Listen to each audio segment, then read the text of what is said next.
திண்டுக்கல் மாவட்டம் செம்பட்டியில் இயேசு வாழ்கிறார் ஊழியங்கள் நடத்தும் ஆசீர்வாத உபவாச ஜெபக்கூட்டம். இம்மாத ஜெபக்கூட்டம் ஆகஸ்ட் 9. நேரம் காலை 9:30 மணி முதல் மதியம் 2:30 மணி வரை. தேவ செய்தி சகோதரர் MT ஜெகன். கர்த்தரை மாதிரி நம்ம நேசிச்சவங்க வேற யாருமே கிடையாது. அவரே ஒரு காரியத்தை கொடுக்காம வச்சிருக்கிறாருன்னா இப்ப அது நமக்கு தேவையில்லைன்னு அர்த்தம். அவ்வளவுதான். அவருக்கு ஏற்ற நேரத்தில் அதை கொடுப்பாரு.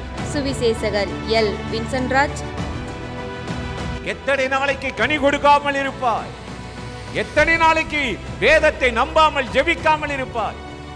எனக்காக ஜீவனையை கொடுத்தார், இனி என் வாழ்க்கை அவருக்காக. பாடல் மற்றும் ஆராதனை சகோதரி கலா வின்சென்ட்ராஜ். இடம் வானத்தின் வாசல் எழுப்புதல் ஜெபமையம், செம்பட்டி, திண்டுக்கல். தேவ பிள்ளைகளே, இந்த உபவாச ஜெபத்தில் கலந்து கொண்டு தேவ ஆசீர்வாதத்தையும் சமாதானத்தையும் பெற்று செல்ல உங்கள் யாவரையும் அன்போடு அழைக்கிறோம். மேலும் திண்டுக்கல் பேருந்து நிலையத்திலிருந்து காலை 9 மணிக்கு பேருந்து புறப்பட்டு வானத்தின் வாசல் எழுப்புதல் ஜெபமையம் வருவதற்கும் மீண்டும் ஜெபக்கூட்டம் முடிந்தவுடன் ஜெபமையத்திலிருந்து செல்வதற்கும் சிறப்பு பேருந்து வசதி ஏற்பாடு செய்யப்பட்டுள்ளது. இன்னும் சில தகவலுக்கு கீழே உள்ள தொலைபேசி எண்ணை தொடர்பு கொள்ளுங்கள்.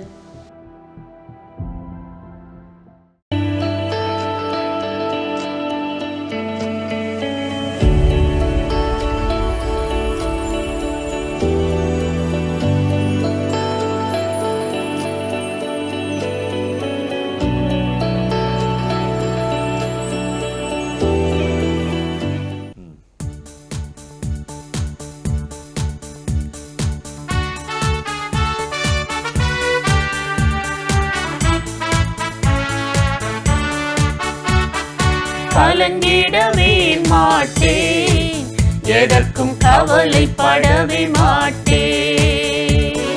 கலங்கிடவே மாட்டேன், எதற்கும் கவலைப்படவே மாட்டேன்.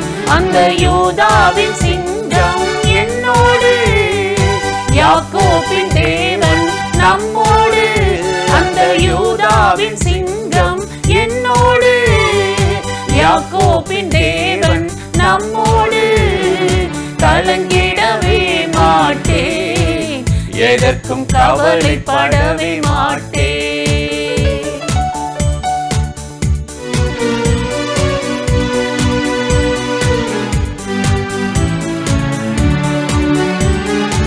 இஸ்ரவேலே நீ பாக்கியவான், சுகமாய் வாழ்ந்திடுவார்.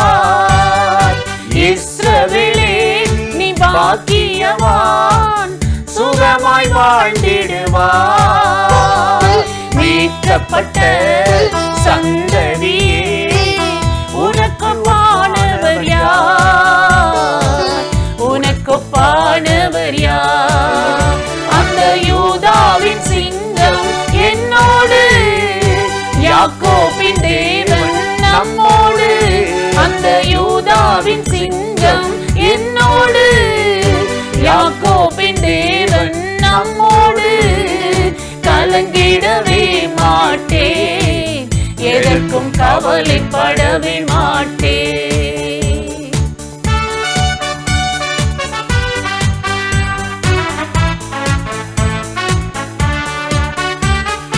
கர்த்தர் உன்னை பாதுகாக்கும் கேடகம் போலிருப்பார். கர்த்தர் உன்னை பாதுகாக்கும் கேடகம் போலிருப்பார். அவர் உனக்கு மகிமை நிறை பட்டயம் போலிருப்பார். பட்டயம் போலிருப்பார்.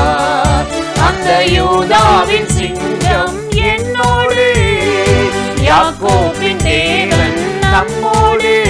அந்த யூதாவின் சிங்கம் என்னோடு, யாக்கோபின் தேவன் நம்மோடு. கலங்கிடவே மாட்டேன், எதற்கும் கவலைப்படவே மாட்டேன்.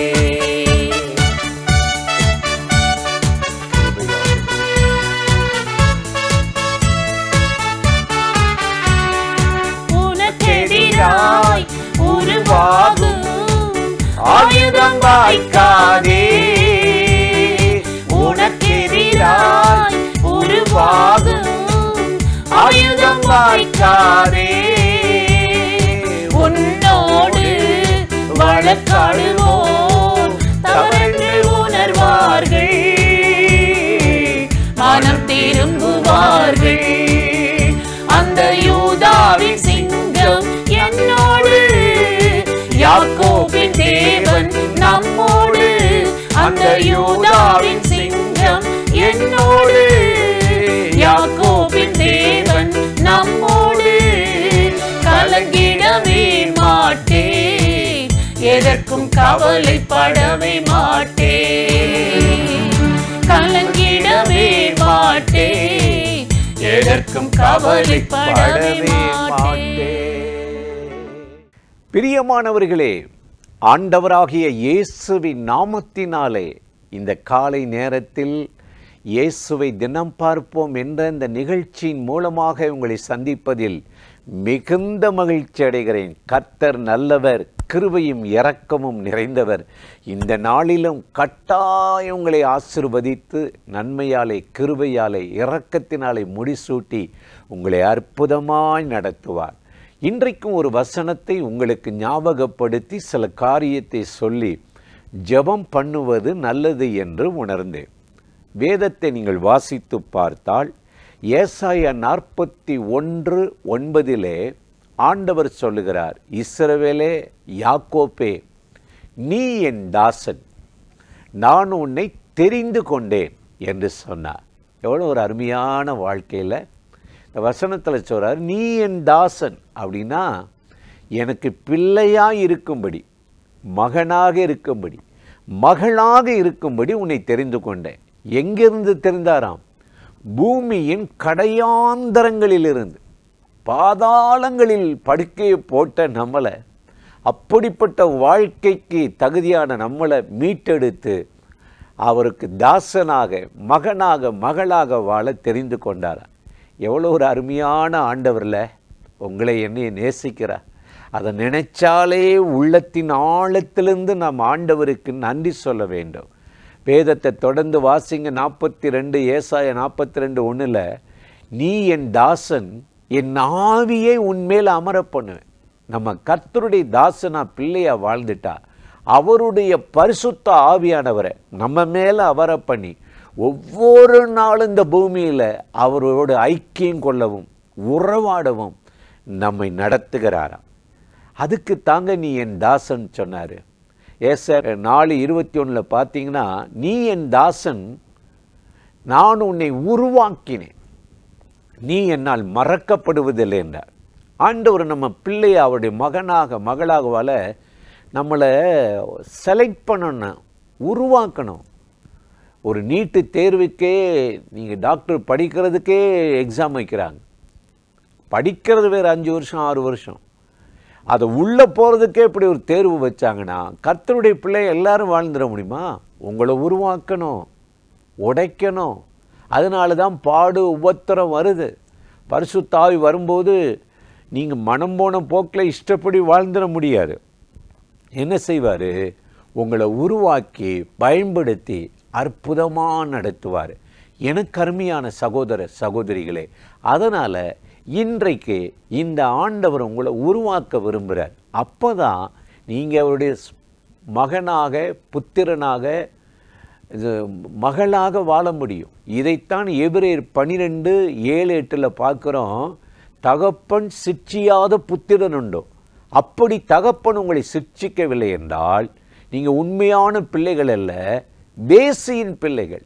அதனால தான் பாடு உபத்திரம் பிரச்சனை வரும்போது உங்களை உருவாக்கி என் தாசன், என் மகன் சொல்லி கர்த்தருடைய சமூகத்தில் உங்களை நிறுத்தி ஆண்டவராகிய தேவன் நம்மை ஆசீர்வதிக்கிறார்.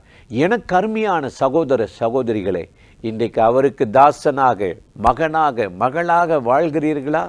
மோசேயை பாருங்களேன், சாதாரண திக்குவாயும் மந்தனா உள்ளவர். கர்த்தர் அவனை பார்த்து சொல்கிறாரு, ஆரோனையும் மிரியாவுக்கு முன்னாடி எப்போ பார்த்தாலும் மோசையை திட்டிகிட்டீங்க, அவர் ஒன்றும் இல்லாத மாதிரி நீங்கள் என்னமோ தலைமை தாங்கிற மாதிரி. நான் மோசையை தெரிந்து கொண்டேன், நீங்கள் உடன் ஊழியர் தானே, எதுக்கு முறுமுறுக்கிறீங்க? அவன் திக்குவாயின்றீங்க, அவனுடைய மனைவியை பற்றி கேவலமாக பேசுகிறீங்க. என்ன ஆகும்? 12ஆம் அதிகாரத்தில் 7-8 அவர் சொல்கிறாரு, என் தாசனாகிய மோசே என் வீட்டில் எங்கும் உண்மையுள்ளவன், அவன் பிரட்சியத்திரமாக என்னை காண்கிறான். குறை சொல்லி மோசையின் உள்ளத்தை உடைத்த ஆரோனையும் மிரியாளையும் ஆண்டவர் கண்டித்து நாவை அடக்கி வச்சார். ஏன் தாசன், என் மகன், என் பிள்ளை, அவனை சொல்லுவதற்கும் தொடுவதற்கும் நீ யார் என்று சொல்லி ஆண்டவர் பாருங்க அவருடைய தாசர்களை அப்படி ஆசீர்வதித்தாரா. தாவீதை பாருங்களே, கரவலின் ஆடுகளின் பின்னே அலைந்த அவனை கர்த்தர் சொன்னார், தாவீது இப்பொழுதும் என் தாசனாகிய தாவீதே. தாவீதே இன்னைக்கு அவருக்கு மகனாக இருக்கணும். யோபுவை பார்த்தீங்களா, பயங்கரமான உபத்திரம், பாடு, பிரச்சனை. அந்த யோபுவை சாத்தான் சோதிக்க வரும்போது சாத்தானை பார்த்து தேவன் சொல்லுகிறார், என் தாசனாகிய யோபுவை நீ கவனித்தாயா? என் வீட்டில் எங்கும் அவனைப் போல உத்தமனும் பொல்லாப்புக்கு பயந்து நீதி செய்கிறவன் ஒருவன் இல்லை. சாத்தான் வெக்கப்பட்டு போனான், தலைகீழ அவமானம் அடைஞ்சான். அவனை உள்ளத்தை உடைச்ச 3 நண்பர்களுக்கு முன்னாடியும் ஆண்டவர் யோபுவை விட்டு கொடுக்கல. யோபு 42:7 பார்க்குறோம், என் தாசனாகிய யோபுவை போல நீங்கள் நிதானமாக பேசலைன்னு சொல்லி ஆண்டவர் அந்த யோபுவை விட்டு கொடுக்காமல் இழந்த எல்லாவற்றையும் திரும்ப கொடுத்து அவனை ஆசீர்வதித்தார். அந்த தேவன் இன்றைக்கு வாழ்கிறார், உயிரோடு இருக்கிறார். நீங்கள் அவருடைய பிள்ளையாக, மகனாக, மகளாக, தாசனாக இருப்பதற்குத்தான் நான் உன்னை தெரிந்து கொண்டேன் என்று சொன்னார். இன்றைக்கு இந்த நிகழ்ச்சியில் இணைந்து இந்த வார்த்தைகளை கேட்கிற உங்களை இந்த நாள் முழுவதும் அவருடைய தாசனாக, பிள்ளையாக மாற்றி கர்த்தர் நீங்கள் எதிர்பார்க்கிற அற்புதங்களை செய்து நடத்தப் போகிறார். அந்த தேவாதி தேவனை நோக்கி நாம் ஜெபிக்கலாமா? அன்பும் இரக்கமும் கிருபையும் நிறைந்த நல்ல ஆண்டவரே, இந்த ஆசீர்வதிக்கப்பட்ட நாளுக்காக, நேரத்துக்காக, கிருபை இரக்கங்களுக்காக உமக்கு நன்றி. இப்பொழுது யாரெல்லாம் அந்த நிகழ்ச்சியில் இணைந்து இந்த வார்த்தைகளை கேட்கிறார்களோ அத்தனை பேர் மேலும் கர்த்தருடைய மகிமை, வல்லமை, கிருபை இறங்கி நடத்தட்டும். தேவனுடைய தாசனாக, மகனாக, மகளாக ஒவ்வொருவரையும் ஆசீர்வதித்து நடத்தும். உங்கள் தயவுக்கும் கிருபைக்கு அர்ப்பணிக்கிறோம். இயேசுவின் நாமத்தில் வேண்டிக் கொள்ளுகிறோம் நல்ல பிதாவே. ஆமேன், ஆமேன்.